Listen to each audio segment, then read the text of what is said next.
il s'appelle le héros des Is déjà? Il s'appelle Adol Christine. Adol Christine. Mais pas Adol autre chose. Hein. Bah, ça souffre un petit peu de tous les problèmes de la campagne japonaise, quoi. C'est touristique et ça n'existe pas en dehors du tourisme. Le seul japonais que je suis capable de baragouiner, c'est du japonais de bar. Et c'est juste que ça a été bon prétexte à rencontrer des gens sympathiques.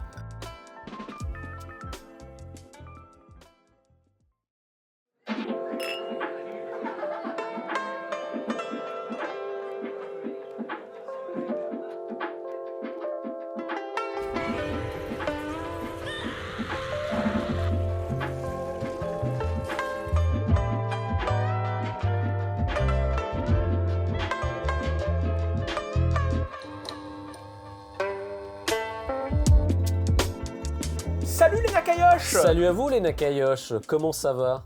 Et, Oh là là, mais qu'est-ce que c'est que ça? Pourquoi il est tout je sais comme pas, ça? il est bourré Il a là, l'air pareil. fatigué, lui. Il est ivre. Go home, you're drunk. Ah, te Non, voilà. écoute, si j'ai fait la pointe comme ça, c'est que c'est bien comme ça.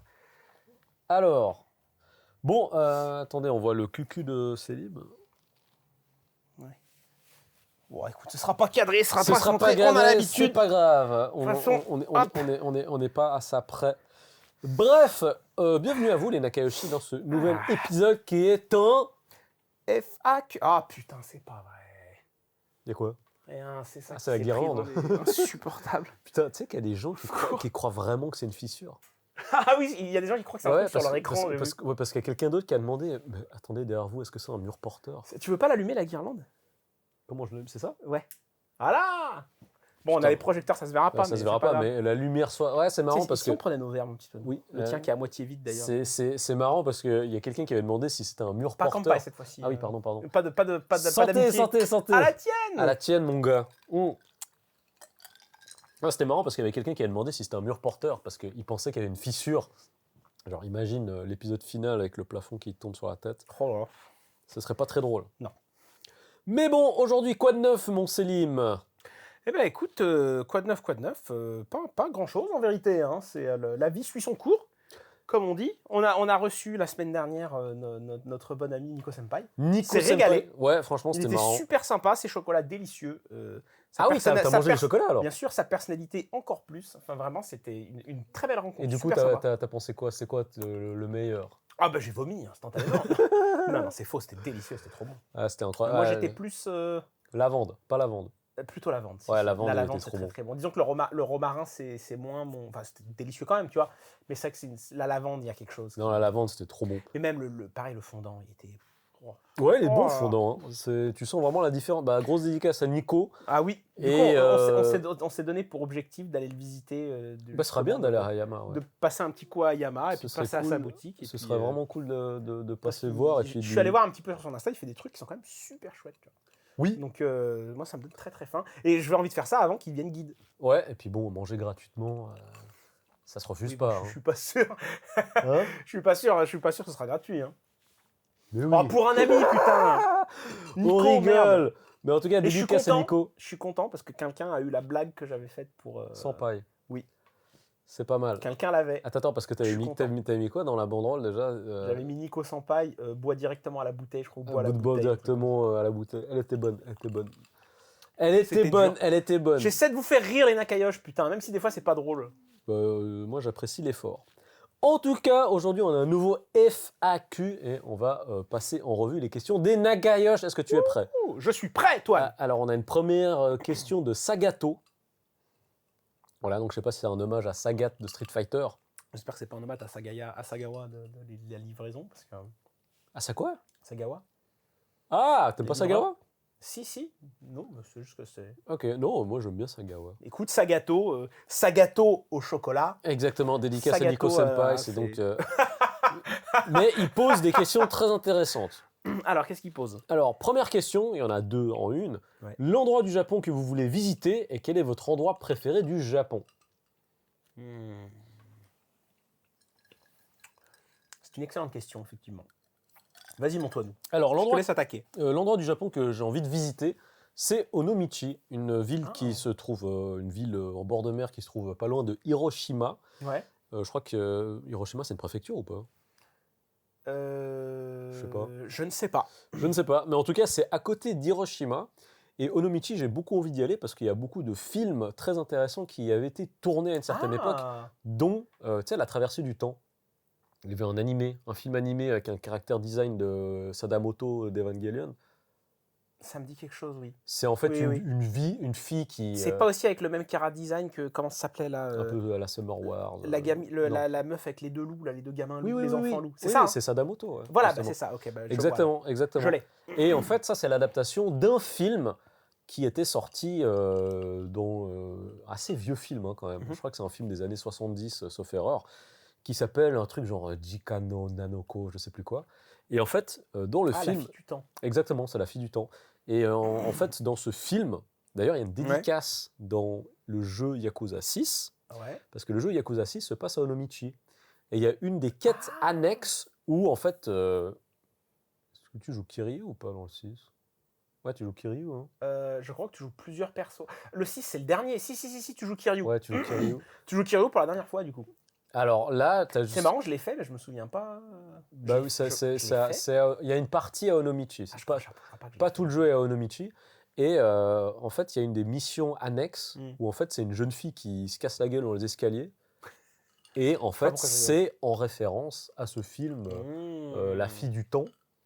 Et la mission, elle tourne autour du même plot. D'accord. Donc c'est en référence à ça, et c'est donc la scène. Donc Onomichi a servi de scène et de décor à ce film. Et ça a l'air super cool. Enfin voilà, petite ville en bord de mer qui a l'air pépouse, manger des fruits de mer, ça a l'air cool. Et sinon, mon endroit préféré du Japon, je pense que soit c'est Kyoto, soit c'est Nagasaki. Mais pas pour les mêmes raisons. Nagasaki, c'est très peinard, c'est très cool. Kyoto, j'aime beaucoup parce que la ville, elle est magnifique. Et que tu peux tout faire à pied, il y a une dimension humaine. Et puis, il y a beaucoup d'endroits cool où sortir, aller boire des coups. Par contre, je dirais que maintenant, le gros point noir, c'est qu'il y a beaucoup plus de tourisme et c'est beaucoup moins... il y a ce côté un peu moins authentique, entre guillemets. Hein, désolé, je n'ai pas envie d'utiliser des termes qui pourraient blesser qui que ce soit. Mais c'est moins dépaysant parce que maintenant, tu vas dans la majeure partie des endroits pour sortir et c'est des gens comme toi, en fait. Voilà. Donc c'est moins exotique, c'est moins dépaysant. Je vois ce que tu veux dire. Donc voilà.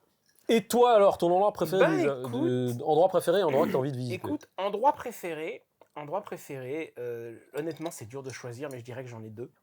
Déjà, pour moi, il y a Tokyo. Oui, tout simplement.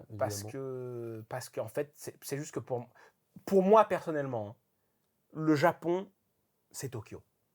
D'accord. Pour moi, c'est ça. Le truc, c'est que je suis allé visiter, j'ai su essayer d'aller voir des trucs à gauche, à droite et tout machin. Et alors, pareil, hein, je vais être...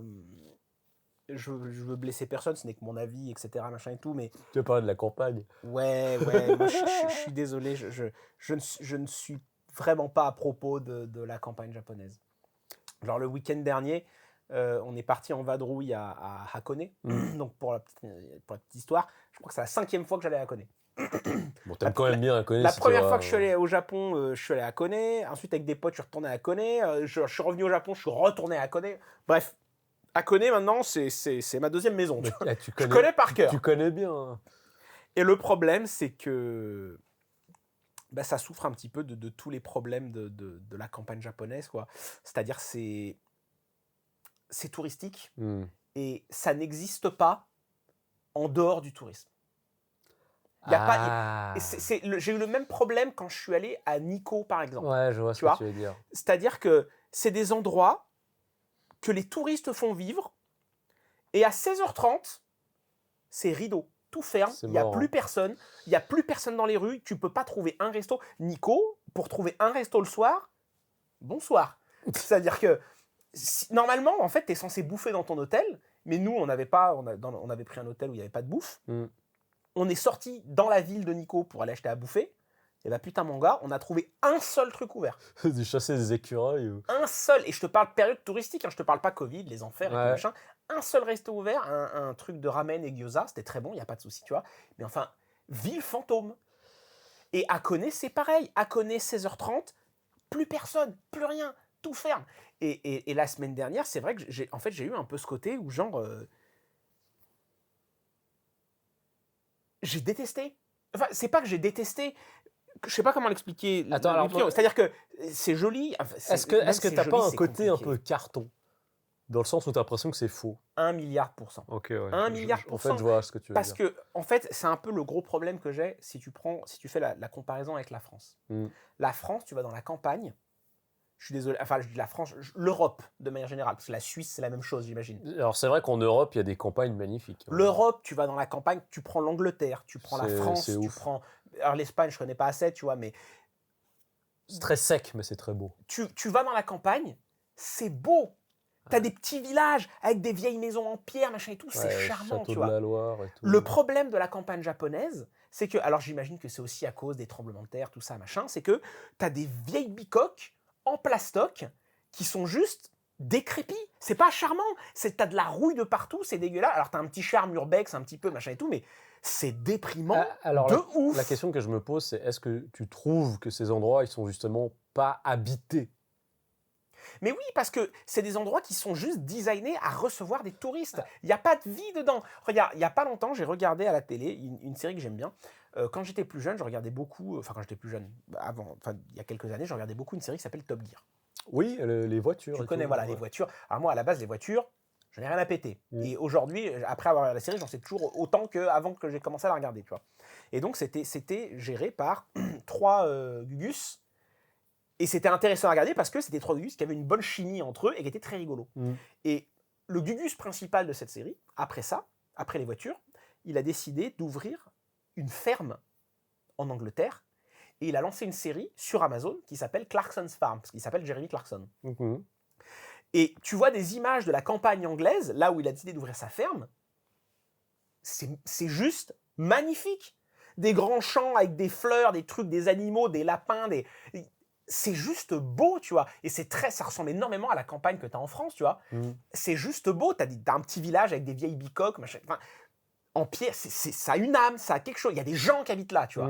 D'ailleurs, toute la série, c'est lui qui part en croisade contre les habitants parce qu'ils lui mettent des bâtons dans les roues, parce qu'eux, ils veulent pas de touristes, machin et tout, etc. Tu vois.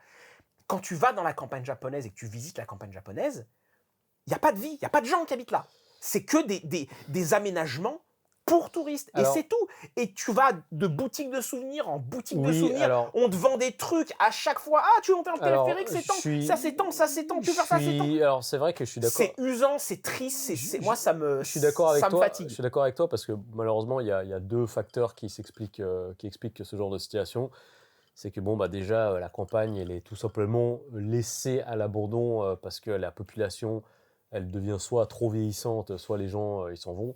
Et comme on en parlait avec Florent Gorge, j'imagine qu'il y a des patelins dans lesquels tu vas et tu as 65 ans, mais tu es le jouvenceau du patelin, quoi, tu vois. Parce que c'est vrai, il y a des endroits... il y a quelques temps, je suis aussi allé à Hakone, je suis aussi allé à Saitama dans les tréfonds. Mec, on dirait vraiment des villes fantômes. C'est déprimant. Et le nombre de maisons abandonnées, de Akia, etc., qui sont présentes dans ces endroits, mais aussi qui sont construits dans des endroits, mais ça veut rien dire. C'est vraiment au fin fond d'une vallée. Ils doivent avoir 2 heures de lumière journalière, de lumière du soleil à tout casser tous les jours. Donc déjà, il y a ça, hein, et les gens, ils s'en vont, ils n'ont pas envie de rester, il n'y a pas d'opportunité dans ce genre d'endroit. Et aussi, l'un des problèmes, je trouve, avec la façon de gérer le tourisme au Japon, c'est que, bon après, c'est un problème, c'est juste mon ressenti, mais il y a un peu ce côté où, en fait, le Japon va donner aux touristes ce que les touristes, ils attendent du Japon. Mais après, c'est normal parce que le but, c'est de se faire de la thune. Mais genre, si tu vas quelque part et genre, oui, alors c'est le Naruto Ramen, c'est le Goku Yakiniku. Mais regarde, pour te donner... Alors après, voilà, je veux ménager un peu mon propos, parce que là, n'est pas le but de cracher sur la campagne japonaise ou machin, parce qu'effectivement, c'est juste que la campagne japonaise essaie de ramener des gens d'une certaine manière. C'est une nécessité. Voilà. Je ne suis juste pas le public visé. Moi, ce que je recherche, c'est le côté un peu plus organique et justement voir la vraie vie des gens. Ça ne veut pas dire que vous n'allez pas passer un très bon moment là-bas. Mais en l'occurrence, tu prends Hakone. Il y a quels grands animés que tu connais qui se passent à Hakone ? Evangelion. Exactement. Donc, Hakone, c'est placardé toutes les 2 rues avec des trucs Evangelion, tu vois. y a un Evastor quand tu arrives à la gare, tu as des cut-out en carton de Ayanami de Rei en yukata, avec Shinji, Asuka, une figurine d'Evangelion et tout machin. Et il y a ce côté un petit peu... après, bon, ça fait partie littéralement de leur culture, tu vois. Mais c'est vrai que quand tu regardes ça avec des yeux d'un Européen, tu t'imagines aller dans un petit village perdu où les gens ils vivent leur vie et genre t'as un personnage d'animé ou un truc comme ça et tout machin. C'est un truc qui jure un peu pour moi, tu vois. Mais après, comment dire, je suis fan d'Evangelion comme plein de gens. Mais c'est pour ça que je te posais la question, est-ce que tu trouves pas qu'il y a un côté carton Mais il y a un côté faux, bien sûr, il y a un côté qui est faux. Après, ça change pas que les gens sont très gentils, tu vois. On est allé dans un hôtel, que je recommande aux gens d'ailleurs, qui était super sympa. Si vous voulez l'expérience un petit peu grungy, justement, grungy crade authentique, qui s'appelait Kappa Tengoku. Donc le paradis du Kappa.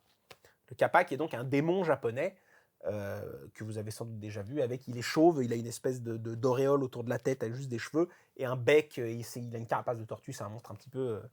c'est un yokai. Voilà, c'est un yokai, comme on dit. Et cet hôtel, ce petit hôtel, il était très particulier parce que il était tout sur un coteau, en fait. Donc il était juste à la gare. Et en fait, sur tout le coteau, tu montais des petits escaliers, genre... il n'y a pas d'autre mot, au milieu du bordel. Ouais. Parce qu'évidemment, c'est le Japon de la campagne, donc tu as de la merde de partout, genre des trucs rouillés, des machins, des trucs. Donc il y a quand même un petit charme, tu vois. Tu arrives sur une espèce de petite esplanade où tu as un endroit où tu peux enlever tes godasses et tremper les pieds dans les sources chaudes, parce que Hakone, c'est connu pour les sources chaudes. Et ensuite, tu dois escalader jusqu'à l'entrée, où tu as un petit papy de 90 ans qui tient l'accueil, super sympa, adorable, vraiment super cool, très sympa. Alors, c'est vieux, c'est décrépit, mais du coup, ça a quand même son petit charme, tu vois. Et surtout, il y avait ce qu'on appelle le Rotenbureau, qui est donc le bain en extérieur. Donc, source chaude véritable, donc eau qui vient de la terre avec toutes ses propriétés, ses minéraux, ses trucs. Et t'es dehors, ça caille sa race, t'es dans un bain qui est vraiment super stylé. En fait, ça, c'est vraiment... Il y a un côté nature, tu vois. C'est des piles de rochers, des trucs. T'as pas l'impression d'entrer dans une baignoire comme quand tu vas au Sento à Tokyo, tu vois. Ouais. Il y a un côté vraiment relaxant. C'est un truc à faire quand t'es touriste, tu vois. Mais le problème, c'est que quand t'habites au Japon, je suis juste pas le public visé. Ok. Je suis juste pas le public visé. Ah, je vois ce que tu veux dire, parce que c'est vrai que ce côté un peu carton-pâte... En plus, c'est cher. Vraiment, les gens se rendent pas compte à quel point c'est cher de voyager au Japon, quoi. Bah, déjà, le si train, le ensuite le bus, ensuite le truc. Enfin, ça coûte Vraiment, ça coûte... Ah, ils vont augmenter le prix, je crois que c'est JR, ils vont augmenter le prix du basic fare, quoi. Ah ouais? Ouais. Ne sera plus 153 yens minimum? Non, ils vont augmenter. Ouais, bah c'est... Bon, en fait, bon, au Japon, je sais que l'inflation, c'est quelque chose qui a lieu partout, mais au Japon... Ouais, bah, penses-tu. Et pour finir, donc voilà, endroit préféré, Tokyo, je pense. Et juste après, c'est clairement Okinawa pour moi. Ok. Je suis très très fan d'Okinawa. Et vraiment, les gens qui viennent au Japon, essayez, moi je vous recommande d'étudier la question de faire un petit crochet pour Okinawa. Parce que c'est île paradisiaque en fait. C'est magnifique. C'est-à-dire que Okinawa, vous avez l'île principale qui s'appelle Naha, qui est dégueulasse. C'est juste un coin de passage parce qu'il n'y a rien à voir à Naha. C'est pareil, vieux, moche, décrépit. Je suis dur, mais c'est pas grave, tu vois. Non, mais tu dis, c'est ton ressenti. Voilà, et en fait, généralement, depuis Naha, tu prends le ferry pour aller aux petites îles sympas, ou alors tu as des îles qui sont encore plus éloignées auxquelles tu peux accéder depuis Tokyo, tu vois. Je recommande en l'occurrence Miyakojima, qui est pour moi mon île d'Okinawa préférée. Parce que, enfin, vraiment, c'est... Je vais voir si je peux pas mettre des images de nos vacances, parce que justement, on était allé à Okinawa en vacances, et on avait rencontré un couple, on s'était perdu la nuit. En plus, la nuit, il fait une nuit noire, c'était un cauchemar. On s'était perdu et il y avait des jeunes universitaires qui nous avaient sauvés, entre guillemets. Ah, sympa, ouais. En nous prenant en voiture. Et il s'avère qu'ils donnaient Ils étaient guides aussi. Et ils nous avaient fait visiter toute l'île. Putain, ils avaient leur drone, ils prenaient des vidéos de nous en drone et tout machin. Quand je te dis paradisiaque, j'ai jamais vu ça. Une eau bleue avec des tortues de mer dedans et tout machin. Et tu sais combien c'était pour aller là-bas? Non. C'était 20 000 yens aller-retour depuis Tokyo. C'est pas cher. En plus, si vous êtes un touriste, 20 000 yens, vous en avez peut-être. Mais c'est quoi, c'est avec Jetstar? 120 €. Oui, avec Jetstar et c'est avec Jetstar. Bon, bah vivement que les influenceurs aillent faire des vidéos là-bas, comme ça. Oui, non, bah après, non, mais pour les influenceurs, c'est vrai qu'en vrai, je suis étonné que les influenceurs ne soient pas encore allés faire du contenu. Bah, pour l'instant, ils sont trop occupés à aller à Koenji et Shimokitazawa. Et puis ensuite à ouvrir des onigiri dans les combini, enfin c'est... Mais bientôt, ils vont se lasser de goûter les Faudra y aller. Après, boissons. attention, Miyakojima, c'est magnifique, mais vous y allez pour la plage et la nature. Il n'y a pas de boîte de nuit, il n'y a pas de truc. Vraiment, c'est rien. Et quand la nuit tombe, il fait nuit noire. Et le ciel, c'est la Voie lactée, c'est magnifique. Magnifique, magnifique, magnifique. Les chevaliers des Zodiacs. Hâte d'y retourner. Et ensuite, où est-ce que j'aimerais retourner? Ouais. Non, où est-ce que tu aimerais visiter? Un endroit où tu n'es jamais allé? Il y a un endroit qui t'intrigue ou... En vrai, la pointe nord et la pointe sud du Japon. Ok, donc... Parce qu'en fait, je me dis, c'est quitte à faire des trucs moches, je m'en balèque, autant faire un petit peu... un truc un peu qui sort de l'ordinaire. Qui a un peu de sens, tu vois. Genre aller à la pointe nord. Déjà, Hokkaido, j'aimerais bien visiter. Voir s'il y a des trucs à voir, parce que je suis très neige. Ouais, j'aimerais bien là, Hokkaido. Et ouais, essayer d'aller à la pointe nord, la plus au nord du pays, tu vois, genre, ça peut être un truc un petit peu voir sympa. Les Ainu. Exactement. Ils sont là-bas, les Ainu, normalement. Je crois que c'est au nord, ouais. Ils ont été tués ou il s'est passé quoi? Il se passe quoi avec eux? Oh, tu sais, il y a beaucoup de tribus qui ont été pacifiées à l'époque. Okinawa, c'est pareil, c'était pas des Japonais, Okinawa, à la base.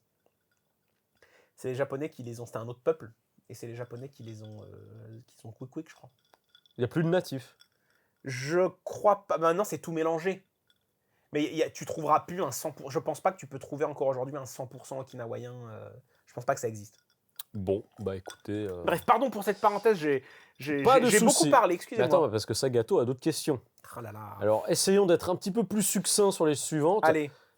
Quelles ont été vos ressources pour apprendre le japonais? Livres, animés, etc. Alors, pour ma part, c'est une bonne question. Sagato, il est bon, il aime bien. C'est Inugat. Saga Africa. Ok, alors moi, ma ressource, en fait, c'est les gens que j'ai rencontrés dans des bars.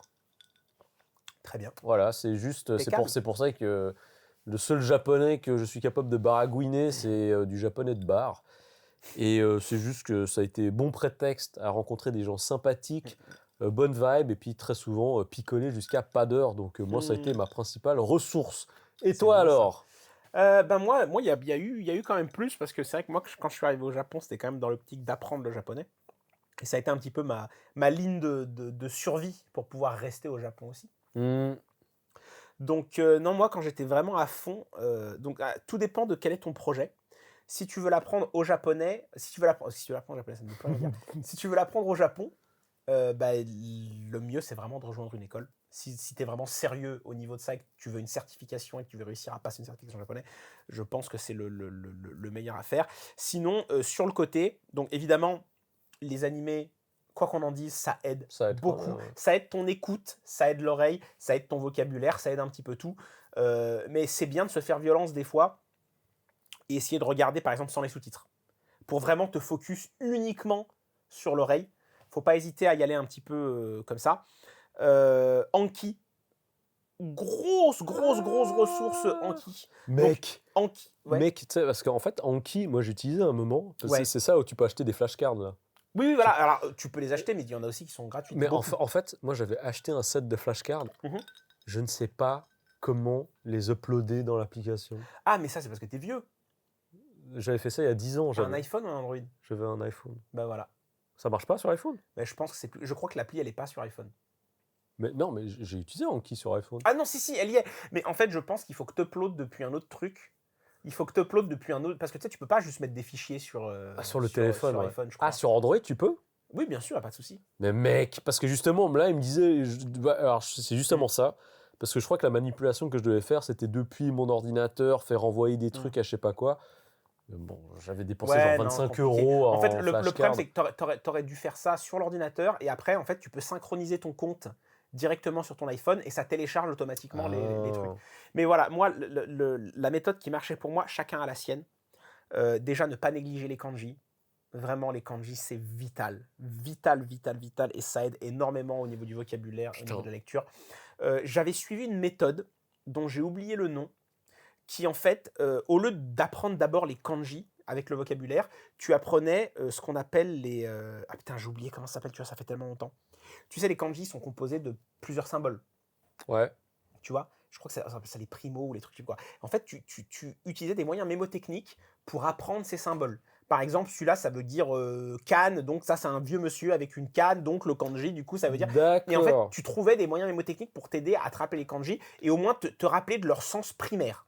Parce que c'est vrai que justement, si tu regardes le kanji de Jin, bah, c'est un homme debout. Exactement. Voilà, par exemple, pour le kanji de Hito, et ben justement, tu avais une barre comme ça, c'est deux personnes qui se soutiennent l'un l'autre. Okay. Parce que les gens, ils ont besoin de trucs, et en fait, c'est à toi de te trouver ton moyen mémotechnique pour te souvenir des. Alors, ça retrouve le nom de la méthode. C'est vrai que ça aide beaucoup. Et ensuite, donc, Anki, au niveau des cartes, j'avais des cartes pour le vocabulaire, et très important, des cartes pour la grammaire. Parce que le vocabulaire, c'est bien, mais la grammaire, c'est tout aussi important.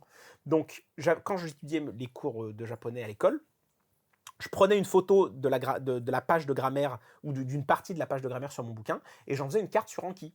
Oh. Et j'utilisais, pareil, pas vraiment des moyens mémotechniques, mais par exemple, je traduisais en français la formule équivalente en japonais. Et ensuite, j'essayais de me rappeler, donc, quelle était... Ah, attends, ça, comment on dit ça déjà en japonais, donc cette formule grammaticale. Et tu fais ça et l'inverse. Et ensuite, c'est du rabâchage. Et ça rentre. Voilà, après, moi, j'ai toujours été un petit peu fou dans le sens où... un truc qui m'a beaucoup aidé au niveau des langues, c'est me parler tout seul dans la douche, par exemple. Ou genre essayer de penser dans la langue. Non, ça a l'air fou dit comme ça. Non, en fait, mais en vrai, ça aide beaucoup. Tu vois, par exemple, quand tu penses, essaie de te faire des conversations tout seul dans ta tête. Ouais, en fait, t'as raison parce que, tu sais quoi, on parle souvent du fait que à partir du moment où tu rêves dans une langue, ça veut dire que, et je me rappelle, c'était en 2011. À ce moment-là, j'étais dans une école de japonais. Et il y a un moment où tu as un déclic. Ouais. Tu as un déclic où les choses, elles viennent plus naturellement, où en fait, il y a un truc qui a été débloqué, puis tu as plus de facilité pour la langue. Et quand ça m'était arrivé, je commençais à rêver en japonais. Donc, je dis pas que c'était du japonais, c'était pas du Shakespeare en japonais, mais ça restait néanmoins le fait que, il y a un truc qui est en train de se passer dans ma tête, et peut-être que c'est en train de switcher vers autre chose. Mais bon, moi, je t'avoue que je n'ai jamais été fan de la langue japonaise. Je sais pas comment dire. Parce que t'es raciste déjà. Mais oui, évidemment. Non, parce que toi, t'as une passion pour le japonais ou pas? J'ai vraiment ce besoin de savoir bien parler japonais dans le sens où ça fait partie des objectifs que je me suis fixé. D'accord, mais toi, c'était pour un travail, évidemment. Alors, plus que pour un travail, je trouvais ça... En fait, je voulais pas faire partie de ces groupes de personnes qui viennent au Japon et qui, pendant toutes les années qui passent ici, ne sont pas capables d'aligner deux mots.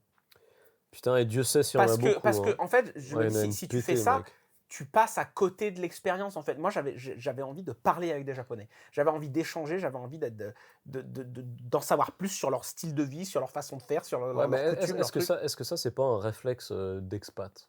Non, je pense pas. Tu vois, le fait de rester juste entre gens du côté de chez toi, et puis finalement...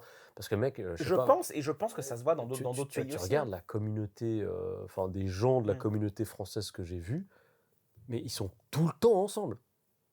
Ils sont tout le temps ensemble. Alors après, je veux dire, c'est bien si vous êtes heureux entre vous. Attention, mais parce que pour moi, il y a plusieurs raisons pour ça. C'est que c'est beaucoup plus difficile d'être vraiment ami avec des Japonais si tu parles pas la langue de manière impeccable. Alors, je me permets juste de mettre un petit bémol.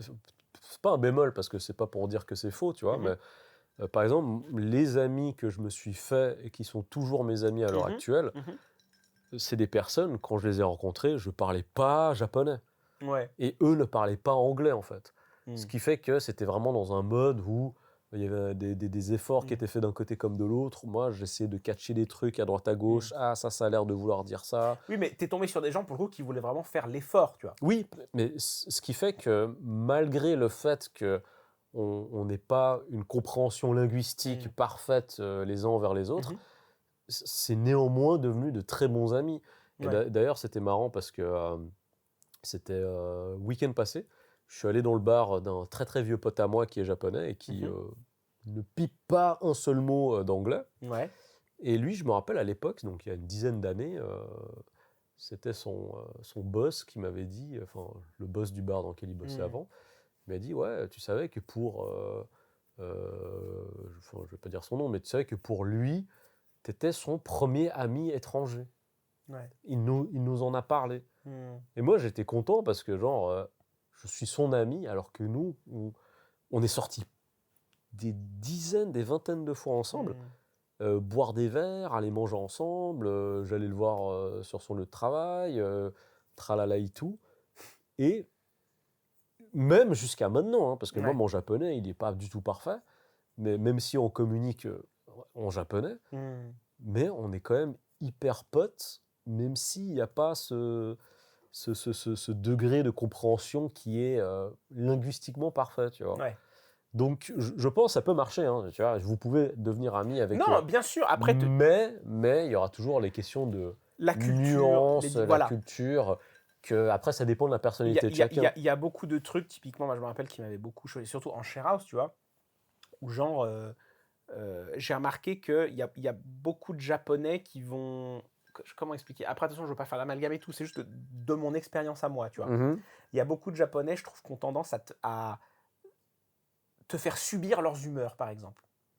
Par exemple, s'ils sont de mauvaise humeur au boulot, tu vas le voir qu'ils sont de mauvaise humeur, tu vois. Ah bon? Ok. Après, c'est mon expérience, tu vois. Ok. Ou alors, par exemple, des comportements assez étranges, où par exemple, tu es en share house, on vient de passer la soirée ensemble, à boire et à rigoler, à machin et tout, et le lendemain, quand on va se croiser, genre, ils vont pas dire bonjour, par exemple. Ah bon? Alors après, peut-être qu'il y a le contexte, tu sais, t'es en share house, t'es chez toi, t'es pas forcément machin et tout. Mais des trucs culturels, tu vois, qui font vraiment qui font vraiment un clivage avec ceux dont on a l'habitude en Europe, tu vois, par exemple. Alors, c'est clair qu'il y a des codes relationnels qui sont très différents, hein. Moi, la première chose qui m'avait beaucoup choqué avec des Japonais que j'avais commencé à fréquenter, c'est marrant parce que ça s'est passé il y a une dizaine d'années. Ouais. Et dans un bar, j'avais rencontré un Japonais du nom de Atsushi, peu importe. Et lui, on était posé à côté, tu vois. Puis le gars, il était avec d'autres personnes, un groupe de personnes, gaulerie, tu vois, vraiment bonne vibe. Et quand ça parlait de musique, genre, ah, mais trop bien, on aime la même musique. Et il me dit, ah mec, j'ai envie d'aller en soirée avec toi. Et moi, je lui dis, ah, mais ça tombe bien parce que dans la semaine prochaine ou je sais pas quoi, j'ai une pote qui va mixer à Daikanyama et tout. Il fait, ouais, je veux trop y aller et tout. Et en fait, le type, je lui avais envoyé le flyer, les informations de la soirée. Pas de réponse. Et puis, finalement, l'événement a lieu. Il n'est pas là, tu vois. Il n'est pas là du tout, comme il avait dit qu'il allait venir. Et puis, bon, bah, il m'a mis un vent, tu vois. Et quelques jours plus tard, je retourne dans le même bar où je l'avais rencontré. Et qui débarque? Bah, lui, il débarque. Et quand il me voit, il a l'air surgêné. Parce qu'en fait, il n'a jamais répondu à mes messages, tu vois. Tu vois, et en fait, il ne s'attendait pas à me retomber dessus. Il a dû se dire, ouais, c'est bon, je vais le ghoster, c'est un gaijin de passage, je le reverrai plus jamais de ma vie. Et finalement, il vient vers moi et tout de suite, genre, oh, je suis trop désolé, j'avais perdu mon téléphone. Il me sort une connerie. Et en fait, moi, je lui dis honnêtement, parce que c'est selon nos codes, tu vois, je lui dis, écoute, mec... Voilà, il n'y a pas de souci, si tu n'as pas envie de sortir avec moi, de faire un truc, bah t'as qu'à le dire, il n'y a pas de hasard. Et lui, il disait non, j'ai vraiment envie de venir avec toi, machin chose. Et j'étais, mais... Mec, c'est gênant pour nous deux, là, mais arrête, tu vois. Et du coup, il y a encore eu un truc, et moi, je lui ai dit, j'ai pas envie. Je lui ai dit, je suis sûr il va pas venir, mais je vais quand même proposer. Et il m'a encore sorti une connerie, tu vois. Donc, le seul truc, c'est là où, en fait, j'avais compris que je parlais de ça avec un ami japonais. Et mon ami japonais, il m'avait dit pas de réponse est une réponse. Ouais. Tu vois. Et c'est juste que dans beaucoup de cas, je pense que ça arrivait à beaucoup de personnes qui ont pu voyager au Japon, passer du temps ici, que ce soit long ou court, qui ont rencontré par hasard un ou des Japonais, un groupe peut-être, qui ont passé la soirée de leur vie. Genre, ouah, je me suis trop marré, on a bu des coups, on allait manger, on a au karaoké, on a fini au premier train, c'était la meilleure soirée de ma life, ils sont trop cool. Tu les reverras plus jamais de ta vie. Ouais. Tu pourras leur dire genre ouais machin et tout, je t'envoie un mot, ou même ils vont te dire ouais faut qu'on se revoie et tout.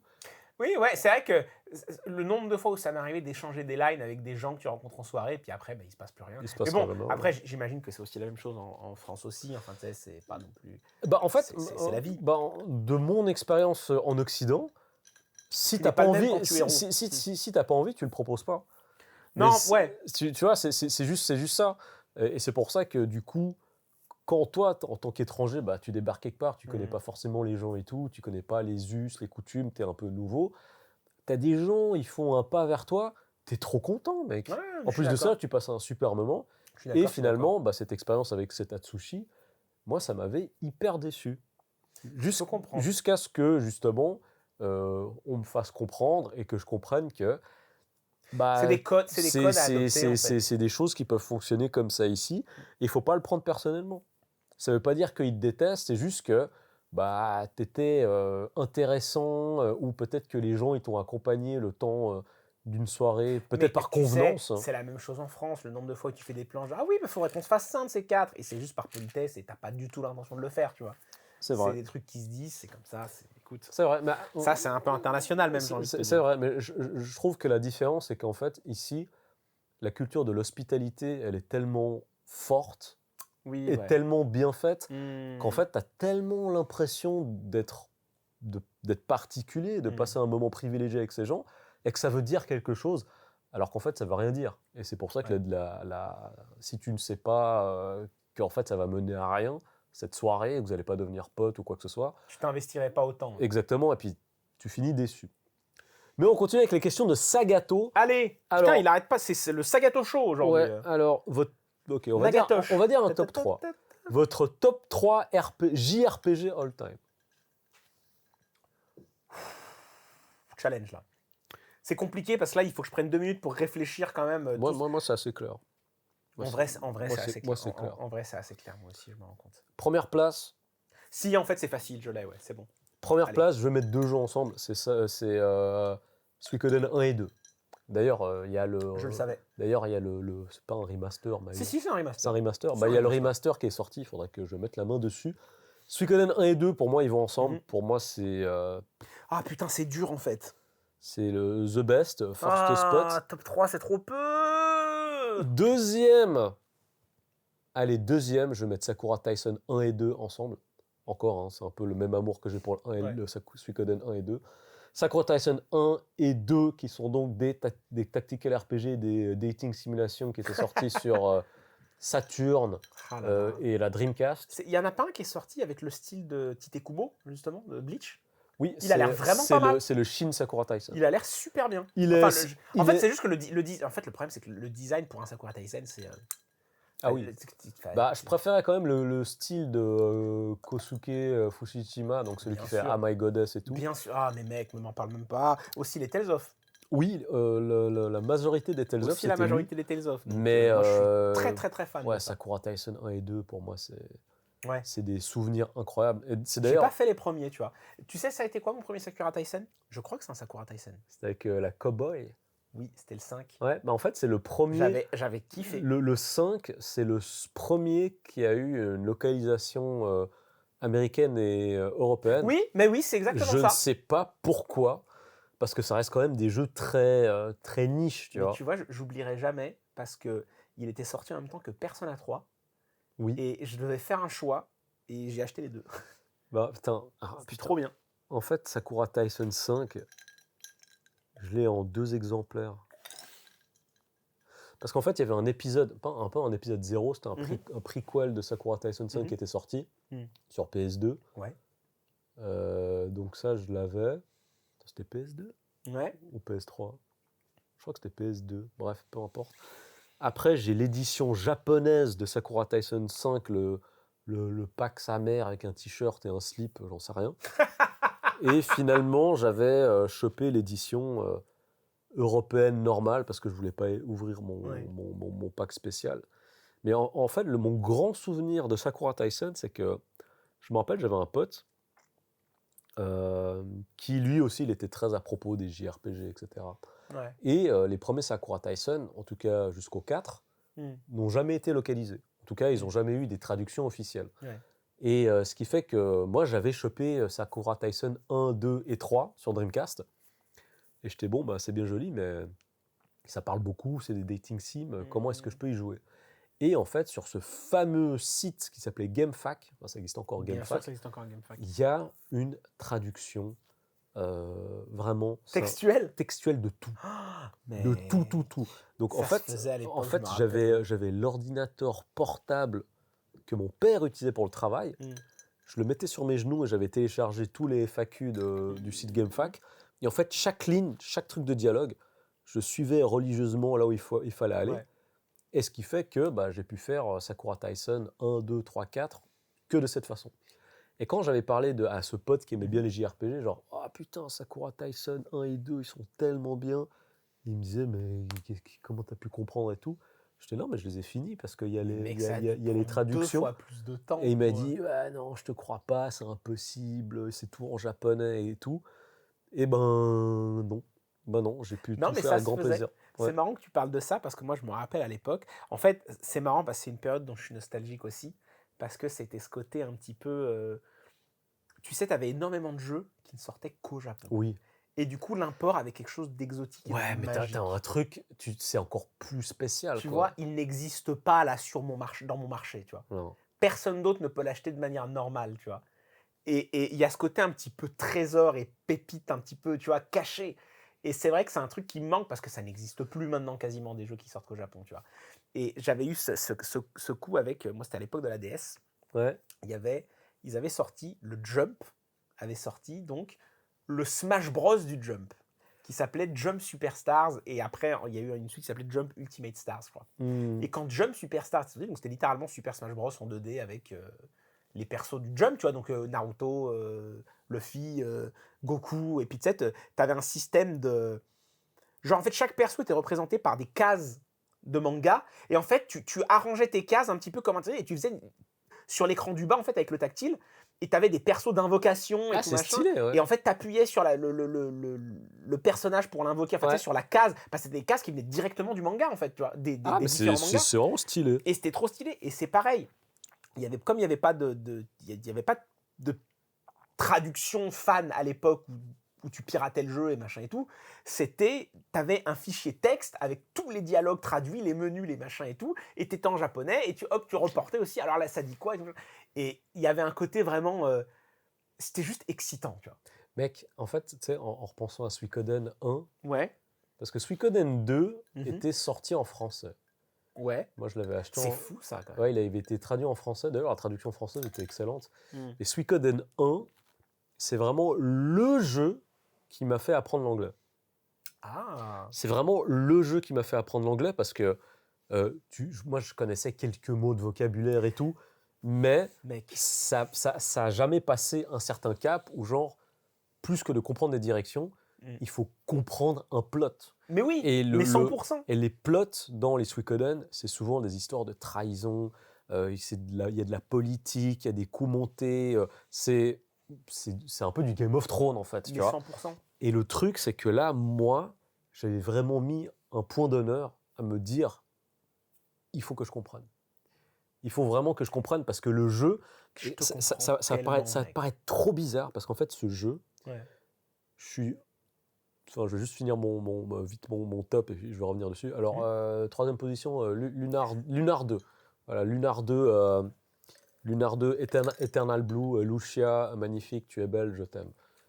non, ce jeu est magnifique. Vraiment, Lunar 2, c'est l'un de mes RPG all-time préférés. Enfin voilà, place numéro 3. Mais en fait, Suikoden, la première fois que j'ai vu des images du jeu, c'était dans le magazine Player One. Ils avaient fait un numéro avec des tests de RPG. Il y avait dedans Legacy of Kain aussi. Ouais. Et il y avait Suikoden. Et je sais pas pourquoi, alors que Suikoden, c'est un jeu avec des sprites en 2D. Ouais. En plus, c'était sur des décors 3D. Et c'est pas... Mais les sprites sont pas très beaux. Bah non, en plus, souvent, tu avais les grosses attaques et ça zoomait. Donc ça te faisait un paquet de pixels. Comme sur Valkyrie Profile. Bah, Valkyrie Profile, c'était beaucoup plus propre. Oui, c'était plus propre, mais pareil, il y avait ce côté zoomé sur des pixels, t'es là genre... Exactement. Et en fait, le truc, c'est que je ne sais pas pourquoi, l'aspect visuel, je suis tombé amoureux. Je suis tombé amoureux, et surtout, tu sais, parce que tu avais les petites fenêtres de dialogue dans lesquelles tu vois les portraits des personnages. Et en fait, le character design, je l'avais trouvé trop stylé. Et à cause de ça, à cause de ce test dans ce numéro de Player One, je me suis dit, je veux ce jeu pour mon anniversaire. Ah ouais? Ouais, rien qu'à cause du test. Donc en fait, même moi, là, je dessinais des fan art de portraits de personnages que je voyais dans le test de Player One, alors que ce jeu, je ne savais rien d'autre à son sujet que ce test qui était sur 2 ou 3 pages. C'était un coup de foudre. Et le truc, c'est que quelles sont les probabilités pour que tu aies un coup de foudre, on va dire juste visuel en partant d'un test d'un magazine, en regardant d'un magazine, en regardant des images toutes petites comme ça, et que ça devienne avéré avec le jeu en tant que tel. Oui, qu'en plus, et qui jusqu'à maintenant, jusqu'à aujourd'hui, répond à toutes tes attentes. Exactement, qui jusqu'à aujourd'hui est toujours mon fucking jeu préféré. Il faudrait que je le fasse quand même un jour. Et je crois que le jeu était sorti, moi j'étais au collège à l'époque, je crois qu'il est sorti en 97. Je crois que le JDG aussi est extrêmement fan de Suikoden 2. Oui. En fait, je crois que Suikoden 1 et 2, c'est son RPG préféré. Et qu'il a d'ailleurs appelé... Il faut que j'essaye. Il n'a pas trop vieilli, le 1 ? Tu peux faire le 2 sans le 1 ou ils se suivent ? Il faut les faire ensemble. Ah, ok. Il faut vraiment les faire ensemble. Mais d'ailleurs... Il y a un délire où genre il faut avoir tous les persos pour avoir la vraie fin ou... Alors disons que la vraie fin, elle n'est pas si particulière que ça, sans te spoiler. En fait, tu as une mini différence si tu empêches certains personnages de mourir. D'accord. Donc il faut vraiment que tu aies les 108 étoiles, tous les personnages. De toute façon, le problème c'est que quand tu fais un jeu comme ça, tu te sens obligé de tout faire. C'est comme un Fire Emblem. Tu finis pas un Fire Emblem. Enfin, dès que tu as un perso qui meurt, tu vas recharger ta sauvegarde, c'est obligé. Bon, après, c'est particulier parce que Suikoden 1, j'ai dû le faire une dizaine de fois. Ah ouais, c'est le jeu la vache que j'ai le plus fait de toute ma vie. Ce qui fait que, tu sais, les 108 étoiles, quand tu dois recruter les gens, je le faisais sans guide. J'avais plus besoin de guide, en fait. Ah, non, j'étais vraiment... T'étais tombé vraiment profond dans le trou. Ah ouais, non, mais pour moi, t'étais à ça de passer speedrunner de Suikoden. Pour moi, c'est mon jeu culte plus que le 2, en fait. Parce qu'en fait, c'est mon premier... Même si le 2, objectivement, est meilleur, c'est juste que pour une question de cœur, moi, c'est le 1 qui a ouvert un truc. Et en fait, c'est un jeu qui est trop charmant. Après, est-ce que ça te plairait aujourd'hui ?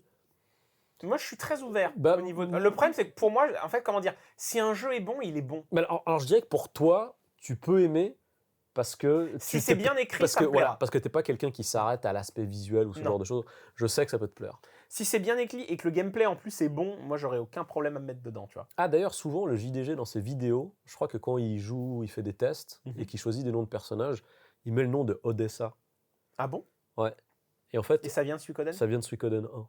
Oh, putain. Et justement, tu as des personnages... Là, je parle de ces personnages, j'ai littéralement la chair de poule.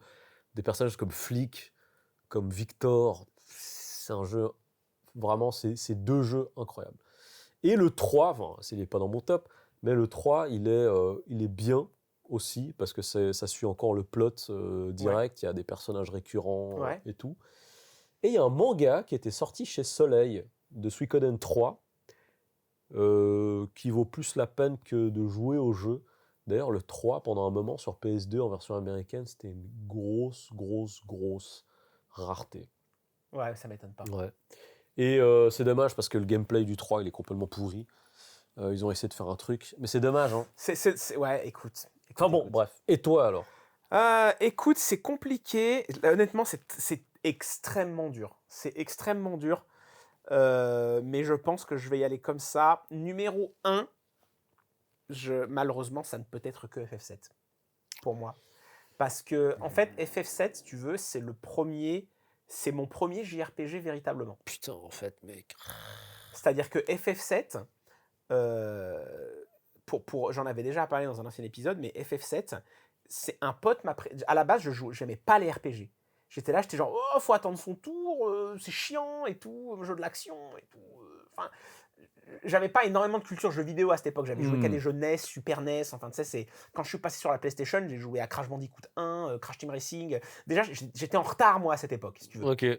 Quand j'ai eu la PS1, j'ai eu la PS1, qui était déjà sortie depuis un moment. Par exemple, Crash Bandicoot 1, c'était mon premier jeu PS1 que je voulais absolument, parce que j'y avais joué chez un pote. Et déjà, c'était une rareté à trouver. Et en version Platinum, tu vois. Ah oui, tu avais raconté cette anecdote, c'était déjà la fin de... C'était déjà la fin de la PS1. Je me demande si la PS2 n'était pas déjà sur le marché, en plus. Bref. Et donc, j'ai un pote qui m'avait prêté donc, les 4 CD d'FF7. Tu sais, t'avais ta grosse boîte toute fatou, là, comme ça. C'était pas 3 CD ? Non, il me semble que c'était 4 CD, non ? Ou c'était 3 CD sur FF7 sur FF7, c'était Alors peut-être c'était 4 à partir du... De 8, ouais. Q8, c'était 4. Alors c'est possible. Et en plus, mon voisin, donc, m'avait vendu l'écran portable de la PS1. Parce que déjà pour moi, je trouvais ça fou, tu vois. Parce que mes parents, ils étaient très... ils essayaient de faire très attention à mon temps de jeu. Parce qu'ils voyaient bien que j'étais obsédé par ça. Mais ils ont bien réussi. Non, mais je trouvais toutes les solutions possibles pour m'en sortir. Ils savent très bien. Là, quand ils voient cette vidéo, ils vont se dire ah oui, putain. Oui, tu nous as bien eu. Hein. T'inquiète pas que je manquais pas de ressources. Hein, pour. D'ailleurs, il y en a une, tu vois, je peux l'avouer ici. Quand on jouait, si tu veux, à partir du moment où on a commencé à avoir des consoles un peu plus poussées, genre à partir de la PS2, on avait un espace de jeu avec mon frère qui était dans le grenier de la maison. C'était trop bien. Il y avait un vieux canapé, un vieux claque. C'est bien, ça va être bien cosy. C'était notre man cave, tu vois. C'était le feu absolu. Au milieu du bordel et tout machin. Et donc, il y avait cette grosse télé cathodique. Et il y avait une télécommande. Et les boutons ne marchaient pas. Et pour mettre... Parce que pour les jeunes, s'il y a des jeunes qui nous écoutent, à l'époque, pour jouer à une console de jeu, il fallait se mettre sur la chaîne AV. Oh, bien sûr. AV1 ou AV2. Ah, putain. Et pour accéder à cette chaîne, moi sur ma télé, il fallait impérativement la télécommande. Les boutons, ils marchaient pas sur la façade. Ouais. Et donc mon père, ce qu'il faisait quand il voulait pas que je joue, il cachait la télécommande. Qu'est-ce que j'ai fait au bout d'un moment ? Tu l'as caché avant ? Je suis allé m'acheter une télécommande universelle. Ah ouais, bon bah voilà. Je suis allé m'acheter une télécommande universelle. Et puis, alors je brouillais les pistes de temps en temps, je lui demandais la télécommande pour jouer, tu vois. Mais dès qu'il partait bosser, moi, allez hop, boum, direct, on court au grenier, vite. J'avais la GameCube, je me rappelle, j'avais la GameCube vert pomme, Tales of Symphonia. Ah, allez hop, c'est parti, let's go. Et genre, même en hiver, pour te dire à quel point il fallait que je fasse attention. C'est vrai que ce goût de l'interdit en plus. Au pied, il y avait un petit vasistas, toute petite fenêtre, et même en plein hiver, je l'ouvrais pour entendre la voiture si jamais elle revenait, pour pouvoir vite me descendre et me casser. Mais c'était vraiment... Ah ouais, vraiment la mission, quoi. Ça fait vraiment des souvenirs. Et donc, quand mon voisin... pareil, quand mon voisin m'a vendu l'écran de la PS1, c'était pour que je puisse jouer en cachette. Donc, j'avais un espace entre le lit et le mur. J'avais tout mon bordel en dessous. Et genre, le soir, hop, j'étais sur mon lit, la tête dans le trou, et je jouais à FF7. Et FF7, ça a été une claque, mais monumentale. Ah, putain, c'est chaud. Monumentale. Les décors en 3D, l'histoire, les persos. Et c'est un peu ce que je regrette, c'est un peu le reproche que je fais à FF7 Remake, où je trouve que je pense pas que c'est que FF7 n'a rien à raconter, dans le sens où, pour moi, les 40 heures d'FF7, ils sont bien. Le rythme, il est impeccable. Tu vois, tu te fais pas chier. T'enchaînes d'un événement à un autre, un machin. Et je trouve que ce qu'ils ont rajouté dans FF7 Remake, c'est pas qu'il y en a pas besoin, c'est que c'est pas assez bien, en fait, je pense. Je pense que c'est pas assez intéressant, c'est pas assez bien écrit. C'est vrai qu'en fait, moi, je me demande... C'est pas des personnages mémorables dans FF7 Remake, les nouveaux personnages, par exemple, tu vois. Non, mais c'est vrai que il y a plus ce côté, entre guillemets, culte. Non. Il y a plus ce côté culte, et c'est vrai que, en plus, le fait d'avoir rajouté 136 000 tours à rallumer...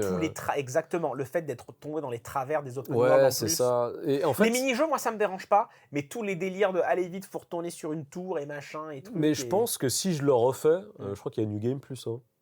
Il me semble, ouais. Je pense que si je le refais, je ferai que à la quête principale, direct. Et puis même, tu sens que le scénario, il est en train de partir dans un truc quand même qui est un peu trop méta.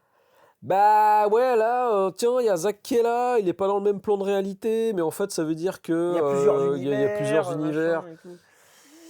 Écoute, je resterai jusqu'au bout. Les délires de multivers, écoute, ça casse je resterai jusqu'au bout la pute de FF7. ça, malheureusement, c'est comme toi, tu seras toujours la pute de Suikoden 2. Ça ne changera pas. Non, ça ne changera pas. Et en deuxième... D'ailleurs, il y a un animé de Suikoden qui sort. Ah bon ? Ouais. Ah ouais, ça peut être pas mal. Alors ça, mais je crois que Marty nous avait fait un teasing. Parce qu'il avait dit t'aimes bien Suikoden, tu verras, il y aura bientôt une nouvelle. Et je crois que c'était ça. Il y a un animé qui est produit par Konami Animation, je crois, ceux qui ont fait Yu-Gi-Oh aussi. Écoute, on va voir. Et je sais pas pourquoi, parce que mec, la licence, elle a été ensevelie pendant Mais parce qu'il y a moyen que le 3, il est bibé et que du coup, ça a un petit peu refroidi les ardeurs aussi, quoi. Non, parce qu'après, il y a eu le Suikoden 3, il y a eu le 4, Comment ça se il y a fait eu le qu'ils ont 5, pas il y a eu le Tactics. comment ça se fait qu'ils ont pas ressuscité Suikoden et qu'à la place, ils sont partis sur la nouvelle licence là, indé là? Tu penses qu'ils n'ont pas réussi à récupérer la licence de Konami? C'est Konami qui a la licence. Hein. Ouais. Et Eiyuden Chronicles, c'est le créateur de base de Suikoden. Ouais. Mais il n'a pas les droits de Suikoden. Non, mais ce que je veux dire, c'est que je suis sûr qu'il aurait peut-être pu pitcher un projet à Konami, il aurait peut-être pu lancer un vrai Suikoden 3, tu vois. Un peu plus indé, je sais pas. Je sais pas. Après, le seul truc, c'est qu'on avait bien vu ces dernières années que Konami, en termes de jeux vidéo... Mais ils reviennent Konami, là. Ouais, mais pour l'instant, c'est des remakes. Ah, il y en a un, on en parlera plus tard, mais il y en a un, mec. Ok. Enfin bref. Bon, bah tant mieux. Donc, FF7 numéro 1, il n'y a aucun doute. En numéro 2, ça score. Tu sais quoi, en numéro 2, ça se corse pas. En numéro 2... Ah putain, si ça se corse. J'hésite. J'hésite entre Chrono Cross et Xenogears. Parce que moi, Chrono Cross... C'était les 30 ans de Chrono Trigger. Tu dis Cross, pardon. Chrono Cross. Ah oui, ok, tu mets Cross, toi. Moi, je sais que ça divise. Moi, je sais que ça divise. Alors, j'aime beaucoup, mais je choisis quand même Xenogears. Mais ouais, l'écriture. Allez, écoute, d'abord Xenogears. Ouais. Xenogears, pareil, fantastique. En fait, c'est juste que... Voilà, on va dire déjà FF7, Xenogears. Ah, et après, ça va être compliqué encore. Mais c'est juste que j'arrive pas... Encore aujourd'hui, ça me troue le cul de me dire à quel point la génération PS1, elle était ma boule. Non, c'était ouf. Tu vois ce que je veux dire? Alors, c'était ouf. Il y avait tellement de créativité. FF Tactics. C'était tellement des génies, les mecs. Vagrant Story. Qu'est-ce qui s'est passé? Bah, c'est l'argent. Hein. Qu'est-ce qui s'est passé? Le problème, c'est l'argent. Et en top 3, écoute, tu sais quoi? Je pense que je vais être obligé. Je pense que je vais mettre Chrono Cross en top 4. Ok. Alors, j'ai adoré Chrono Cross. Chrono Cross, j'ai trouvé ça fantastique. Les décors en 2D, la mer gelée et tout machin, j'ai trouvé ça vraiment génial. Mais après, c'est vrai que le jeu, il a quand même des problèmes au niveau du scénario qui est un petit peu... Ouais, il faut prendre du LSD hein, quand même. Mais je pense qu'en 3e position, je vais faire comme toi, je vais grouper plusieurs jeux. Et pour moi, c'est la série Art Helico. Ah ouais, ok. Gust. Ouais, Gust. Donc, Gust, c'est le studio, vous connaissez sans doute. Les ateliers. Qui fait la série des ateliers. Donc c'était une série où tu fais de l'alchimie et machin. Ryza, mec. Oui, voilà. Ils ont trouvé leur public auprès des... Ah oui, moi c'est comme ça qu'ils m'ont eu à force. Hein. Eh bien, avant ce shift, donc ils avaient déjà lancé la série des ateliers, n'est-ce pas? Ainsi que la série des Manakemia. Donc, en fait, tu vois, ça fait partie de ce second âge d'or pour moi. Où genre, tu avais des petits studios qui te sortaient des RPG sur PS2 qui étaient charmants. Ouais, c'est vrai. Les Disgaea, par exemple, avec Nipponichi Software. Ouais, et comment il s'appelle? Makai Kingdom Aussi, voilà. Et donc, Art Helico, c'est une série qui m'a énormément marqué parce que c'est donc... c'est un petit peu la suite logique des RPG qu'on avait sur PS1, mais toujours en 2D. Et c'était comme les ateliers, où genre c'est tout basé sur le crafting, où tu vas mélanger des trucs et tout machin. Et il y a aussi un petit côté un petit peu dating sim, où tu vas dans la tête des personnages. En fait, c'est compliqué à expliquer parce que l'univers est très particulier, où c'est un univers très musical en fait. Où genre t'as des espèces de magiciennes qui sont pas toutes vraiment humaines, c'est un petit peu des androïdes, quelque chose. Et en fait, elles lancent des sorts en utilisant le pouvoir de la musique. Intéressant. Et ces musiques, en fait, c'est des programmes. Donc ils ont tous des noms un petit peu, tu vois, genre machin, Excella underscore, exe, machin et tout, point bat, bref. Et c'est une série qui m'a énormément marqué parce que les musiques étaient fantastiques et l'univers était original et l'histoire était intéressante, les personnages étaient attachants. La série des Art Helico, vraiment, c'est une trilogie qui m'a bouleversé. C'est simple, le 1, pour te dire, j'ai racheté la version japonaise au Japon, sur PS2. Tu sais que j'ai... Et un poster. Je voulais le mettre, mais je ne l'ai jamais sorti. J'ai un jeu Art Helico chez moi. Ah ouais? Ouais, mais il était sur PS3. Je sais pas lequel. Alors c'est le 3. En fait, il y a un gars avec des cheveux noirs, c'est le héros, je crois. Ah bah c'est le 2 alors. Si c'est le gars qui a les cheveux noirs, c'est le 2. Ouais, alors c'est ça. Et je l'ai jamais ouvert. Et mec, franchement, tu devrais les faire parce qu'ils sont géniaux. Je pense que toi, tu adorerais. Tu adorerais. Et le 3 était moins bien sur PS3 parce que, en fait, la PS3, c'était le début de l'âge prout, comme je l'appelle. C'est-à-dire que... Ah ben mec, il y avait tellement de RPG poubelles dessus. Mais en fait, c'est pas que c'est des RPG poubelles, c'était que les petits studios indés qui te faisaient des jeux sur PS2, ça leur demandait beaucoup trop d'efforts de faire le switch sur une console plus puissante comme la PS3. Donc dès qu'ils ont essayé de commencer à faire de la 3D, comme ils s'y sont pris trop tard, parce que sur PS2, ils ont continué à faire de la 2D, et qu'ils ont commencé à faire de la 3D sur PS3, les jeux, ils sont dégueulasses. Attends, est-ce que tu penses aux Trails ou des jeux comme ça ou... Non, parce que les Trails, pour le coup, ils ont relativement bien fait le switch. Ouais. Même si je trouve que je préfère le style qu'ils avaient avant avec justement les petits sprites SD en 2D Ouais, j'aimais bien sur des décors 3D. ce côté Falcom. Mais en fait, c'est ça, c'est que ils avaient ce secret d'avoir des espèces d'univers diorama en 3D. Oui, c'était mignon. Hyper détaillé. C'était vraiment stylé. Tu vois ce que je veux dire? Ouais, c'était vraiment stylé. Et du coup, tu y croyais, c'était cohérent. Et dès qu'ils sont passés en full 3D, il y avait un côté un petit peu vide où genre tu sentais qu'ils n'avaient pas les ressources de faire ce qu'ils voulaient faire exactement. Tu vois. Mais justement, les Trails, ils ont réussi quand même à redresser la barre justement au bout d'un moment et à prendre le bon cap. Là, j'ai Is 9 et Is 10 que j'ai pas fait. Mais il y en a trop. Is 8, c'est un jeu incroyable. Tu m'avais dit, tu m'avais conseillé de le faire. Parce que vraiment, Is 8, c'est un mélange entre Suikoden, Skies of Arcadia et puis Is, parce que c'est la licence. Comment il s'appelle le héros des Is déjà? Il s'appelle Adol Christine. Adol Christine. Mais pas Adol autre chose. Putain. Ok, question suivante. Bref. On est toujours avec Sagato. Alors, ok. Bah écoute, en vrai, je pense pas qu'on va faire d'autres questions que Sagato. Non, mais elles sont bien ces questions. Elles sont excellentes tes questions, Sagato. Allez, merci. on va dire top 3. Manga. Mais on va dire manga papier. Ok. Top 3 manga. Vas-y, mon Tono, j'ai assez parlé pour le moment. Alors, mon top 3 manga. Alors, ok, numéro 1. Je pense que je vais mettre Homunculus. C'était bien. Ouais, de Hideo Yamamoto. Homunculus. C'était adaptation cinématographique. Non, c'est vraiment un truc un peu perché mais bien fait. Et d'ailleurs, j'avais une pote à moi qui sortait avec Hideo Yamamoto, donc le mangaka. Ah, carrément? Ouais, elle sortait avec lui, puis en fait, elle m'expliquait comment est-ce qu'il travaillait. Donc, d'accord. Moi, super cool. C'est mon mangaka préféré, donc j'étais hyper curieux. Et il se trouve qu'en Homunculus, il y a beaucoup de scènes qui se passent à Kabukicho. Ouais. Et du coup, elle était le manageuse d'un bar à Kabukicho, et c'est comme ça qu'ils se sont rencontrés en fait. Et en fait, elle me disait, ah bah tu vois, lui, par exemple, pour dessiner, il doit prendre des photos de référence.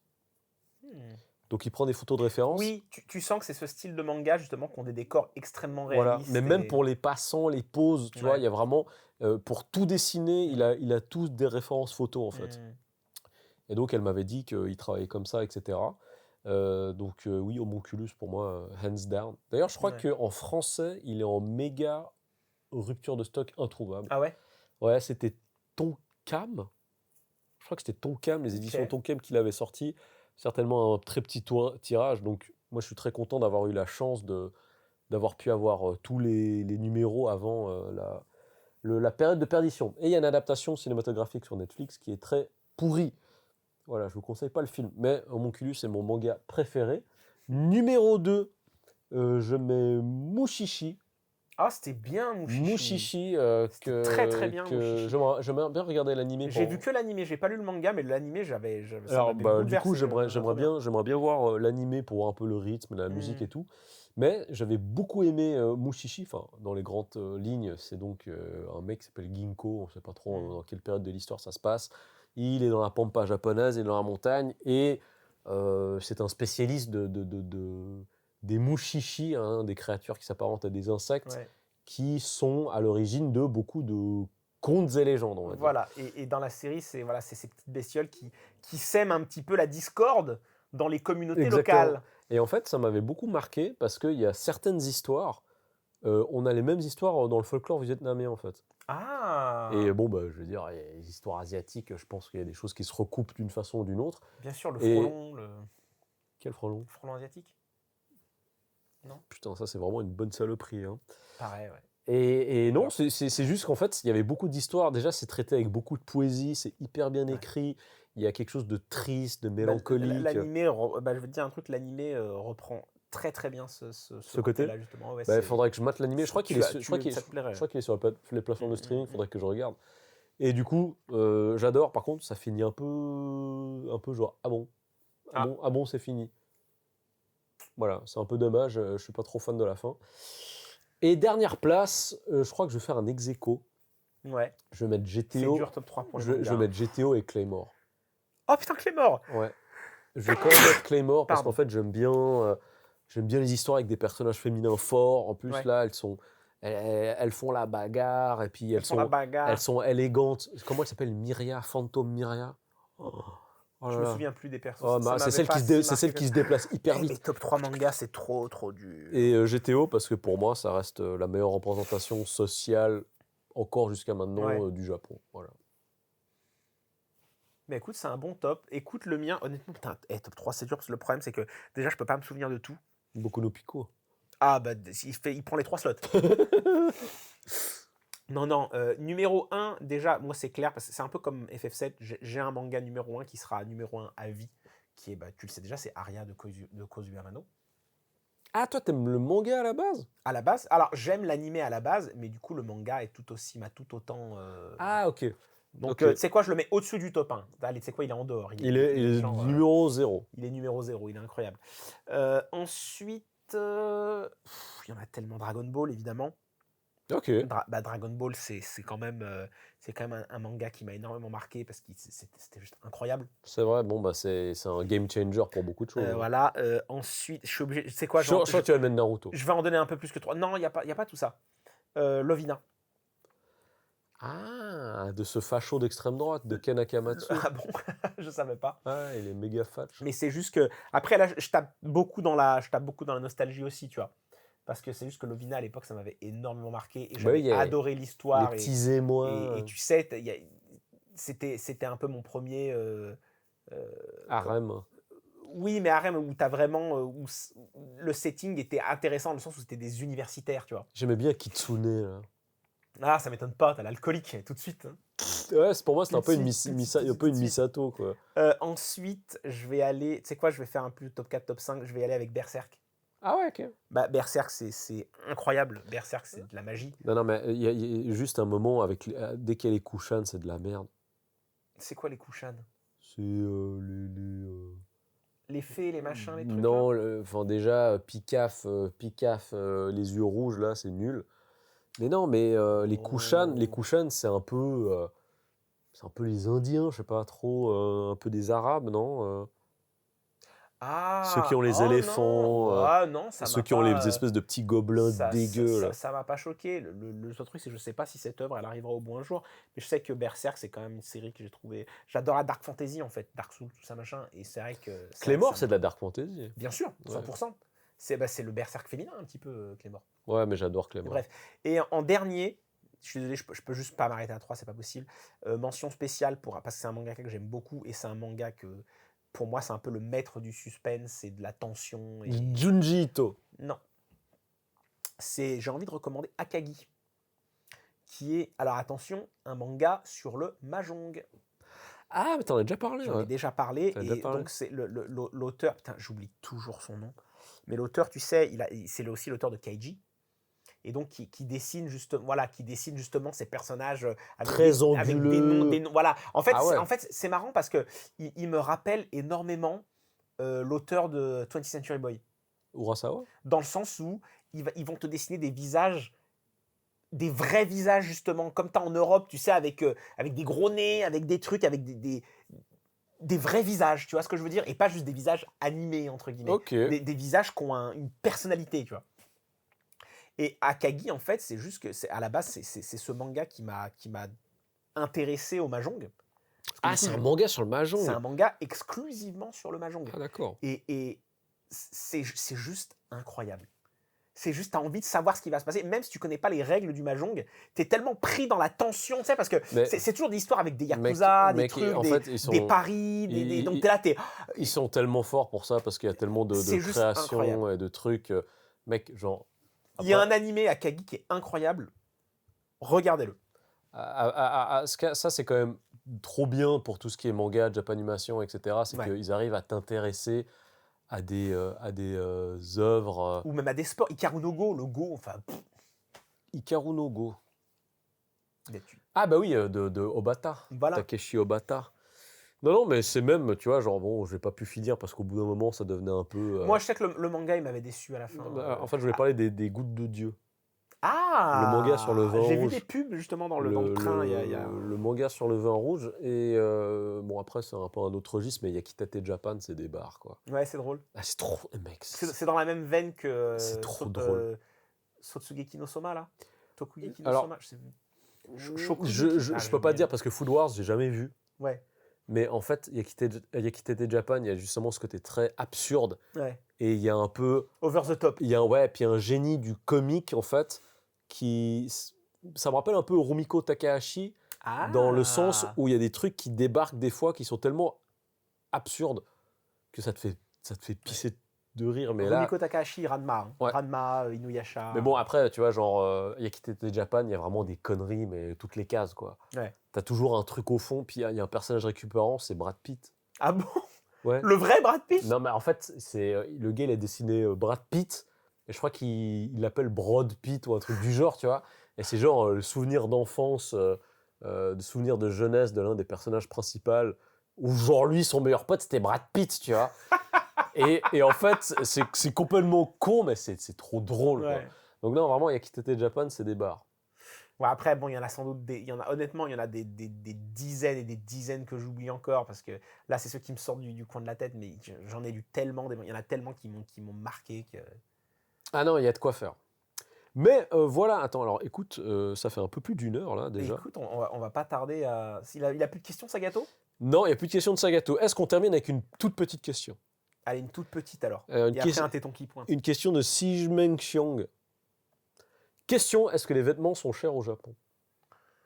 Moi, j'ai toujours la même chose, donc je peux pas répondre à cette question, j'ai peur. Mais le truc, c'est que pour le coup, t'en as littéralement pour toutes les bourses.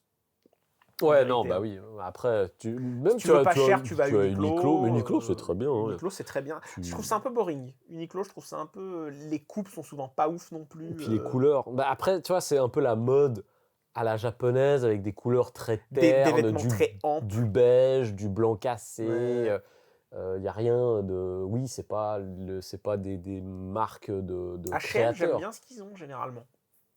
Mec, H&M, j'ai acheté qu'une fois les trucs chez H&M. Ah ouais? J'ai acheté 2 pantalons en Angleterre, c'est tout. Non, mais moi, je te parle au Japon. Ah, au Japon, je suis jamais allé. D'accord. Je suis jamais allé. Mais chez Uniqlo, ouais, il m'est déjà arrivé d'acheter plusieurs fois des t-shirts, des pantalons ou des trucs du genre, quoi.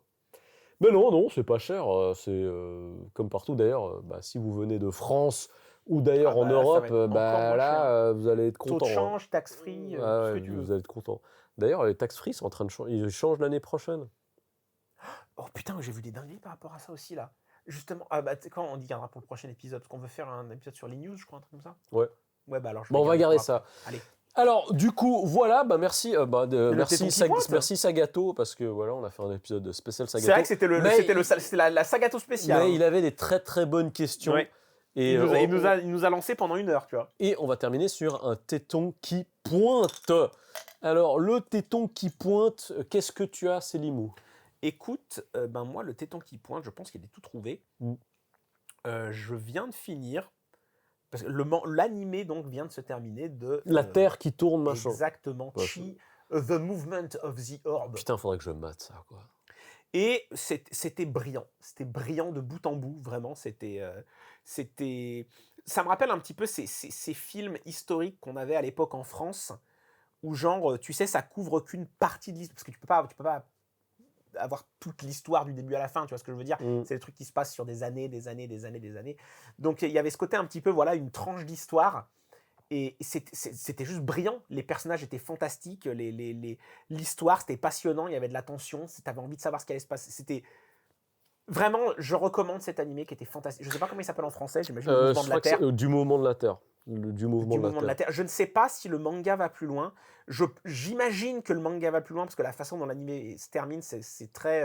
un peu abrupt. Tu sais, t'as un écran noir avec des textes genre en telle année, machin a fait ceci. En telle année, il a fait ça. Il a écrit ce livre qui est devenu machin, qui a ensuite donné naissance à Copernic. C'est comme les biopics. C'est genre... Oui. D'ailleurs, tu verras, la fin de Suikoden, c'est ça. Ah, mais parce que mais comme Fire Emblem, où genre t'as un épilogue sur chaque personnage un petit peu. Et il devint gay et aima beaucoup de personnes du même sexe. Ça me fait rire que tu me dis ça, parce que j'aurais toujours eu... Ça te fait rire, les gays? Non, Non. Ok. Non, pas du tout. Okay. Parce que des fois, les épilogues, quand ça se finit pas exactement comme tu veux, ça fait chier, tu vois. Mais non, franchement, il n'y a rien de pire qu'une bonne série et une mauvaise fin. Quoi. Genre, je me rappelle... Non, mais après, c'est pas tant des mauvaises fins, parce que au final, c'est 2 lignes de texte, tu vois. Ça n'a pas vraiment à voir avec la fin du jeu. C'est juste que tu te dis, c'est genre, et plus tard, genre, oh machin, elle a eu plein de prétendantes, mais elle n'en a trouvé aucun, alors du coup, elle a fini sa vie seule. Genre, bah les gars, enfin... C'est quand même, je sais pas. Il y a beaucoup dans Suikoden, quoi. Il y a beaucoup de ça dans Suikoden. Enfin bon, et toi, mon toi-nous, qu'est-ce que t'as? Alors, mon téton qui pointe, ce sera pour une série, et c'est Bref 2. Ah, j'ai entendu dire que c'était très bien. C'est la saison 2 de Bref, et en fait, je m'attendais pas du tout à ça. Ouais. Parce qu'en fait, la première saison, c'est très rapide, c'est très gaulerie, c'est très, justement, crise de la trentaine, on va dire. Là, c'est vraiment crise de la quarantaine. Crise de la quarantaine. Mais en fait, bon, bah moi, I can relate dans le sens où... tu vas avoir la quarantaine? Non, mais moi, je suis de la même génération qu'un Ken Kojandi, tu vois. D'accord. Je suis de la même génération qu'un Ken Kojandi. Et en fait, les préoccupations dont il parle dedans, parce que c'est très sombre, en fait. Ouais, il y a beaucoup de rapports... il y a beaucoup la dépression qui est traitée, il y a beaucoup la question de la mort qui est traitée. Et c'est vrai que malheureusement, ça fait partie à certaines étapes de la vie qu'on a. Qu'on traverse tous. Exactement. Et en fait, là, ça résonne beaucoup en moi. Donc, il y a toujours des moments très drôles, de très bonnes comédies, etc. Mais il y a un aspect dramatique qui est vraiment très très bien mis en scène, qui m'a beaucoup marqué. Et en fait, pour moi, Bref 2 m'a fait le même effet que l'un des albums d'Orelsan, La Fête est finie. Parce que là aussi, l'album d'Orelsan, La Fête est finie, comme son nom l'indique, c'est justement cette espèce de crise de la trentaine où tu sens qu'il y a un palier qui se passe et il y a quelque chose qui switch dans ta tête. Et le moment où moi j'ai découvert l'album d'Oral, La Fête est finie, c'était exactement en adéquation avec ma vie. Donc moi, je venais de revenir au Japon, c'était en 2018. Et là, Bref 2, c'est un petit peu le même effet sur moi. C'est juste que c'est des créations, c'est des œuvres qui vont parler aux gens à certains moments de leur vie. Et bon, pour moi La Fête est finie, c'est le meilleur album d'Oral. Vraiment, hands down. Mais Bref 2, je m'attendais vraiment pas à ce que ce soit aussi adulte et genre, ah ouais, putain, mec, c'est notre vie.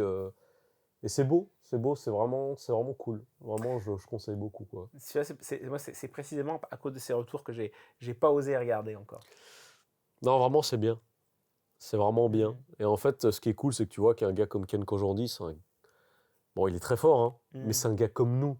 Tu vois, c'est un gars, il aime les cheveux du Zodiac, il s'inquiète, la calvitie. Bon, la calvitie, ça fait longtemps, lui, déjà. Oui, mais en fait, tu vois, il y a... À 20 ans. Oui, il a commencé à perdre ses cheveux à 20 ans, déjà.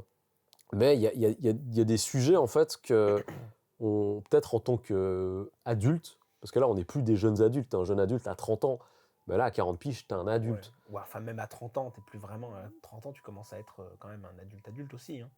Ça dépend. Moi, je pense que je suis resté dans l'adolescence pendant très très très longtemps, quoi. Et que là, en fait, il y a beaucoup de choses. Je pense que, surtout quand on arrive à un certain âge, on n'a pas envie de se les avouer, parce que je pense que ça fait aussi partie du fait qu'il y a du déni, déjà, mais ça fait aussi partie du fait que tu ne veux pas ou tu ne peux pas accepter le fait que ta vie d'avant, c'est terminé. Tu vois, et je pense qu'il y a une part de deuil à faire et que comme l'album d'Orelsan, La Fête est finie, Bref 2, ça marque le deuil, mais d'une façon très artistique et très bien amenée. Voilà. Donc je vous conseille. Voilà. Les Nakayoshi, écoutez, sur ces belles paroles, n'oubliez pas que nous allons mourir. Hein. Oui. Oh putain. Bon voilà, je voulais terminer sur une note plus guirette, mais bon merci à vous d'avoir regardé cet épisode. Oui. Hein? N'oubliez pas d'activer la cloche, n'oubliez pas de vous abonner, de liker, important. De commenter. Et puis on se retrouve la semaine prochaine. À toutes les Nakayoshi, bisous. Peace. Alors, ça t'a plu? Alors like, partage et abonne-toi. Ah, et si tu pouvais cliquer la cloche aussi, ce serait le feu.